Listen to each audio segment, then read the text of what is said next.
सज्जनों दोस्तों तो मित्रों, मैं थाडा अपना मित्र बड़े लोगों के मैनू मैसेज आए कि अपना माहौल विखाओ। तो एक दिन मेरा भी दिल करता पाया कि मैं थानू लाइव विखावा। आ साडा जी टॉप फ्लोर आ, ये उपर असीं आए हैं। आ दिखाओ जी जरा, इधर भी दिखाओ। आजो थानू लैके चलदे नाल जी। आ रखा जी असीं कोई खाण पकाउण लई, चस्का प्रोग्राम लई उपर ही बनाया सारा जी। ਉਹਦੇ ਉੱਪਰ ਅਸੀਂ ਜਾ ਕੇ खा सकते बह के। ਉਹ ਅਸੀਂ झूले लाए जी। अगे आ जाओ। आ रखा जी असीं परिंदियां वास्ते, आ परिंदियां वास्ते रखा जी सारा। इधर दिखाओ जी, आ वेखो जी। ये असीं सब्जी लाई, नासर भाई अगे आके दिखाइयो। हर किस्म की सब्जी लाई असीं उपर ही छत दे। आप लाई पालक लाई या गंढे लाए जी, वो भी गंढे ही। अगे आओ जी थानू दिखाने।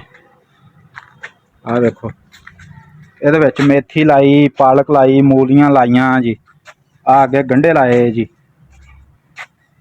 हाँ आ इधर रंग का मेरा कम कार है जी, रंग का कम करदा। जड़ियाँ चीज़ां फिर खाली बाल्टियां लभ जांदियां, कोई कारीगर सानू दे दिंदे। साडी अपनी दुकान है सिल्वर होम पेंट की, सिटी रोड आरफ वाला च। ते उत्थे जड़ियां चीज़ां फिर इदां ज़ाया नहीं करी दियां, ओहदे विच चीज़ां उगा ली दियां। अगे आओ, आ एक लाया जी, आ अंब का बूटा जी, निंबुआ का बूटा भी। इदा सारी सब्जियां बूटे मैं सारे लाए जी। आ देखो अगे आके इत्थे थानू दिखाते भाई हर किस्म की। चलो आयो जी, हूँ थानू मैं दिखाना जी अगले सारे।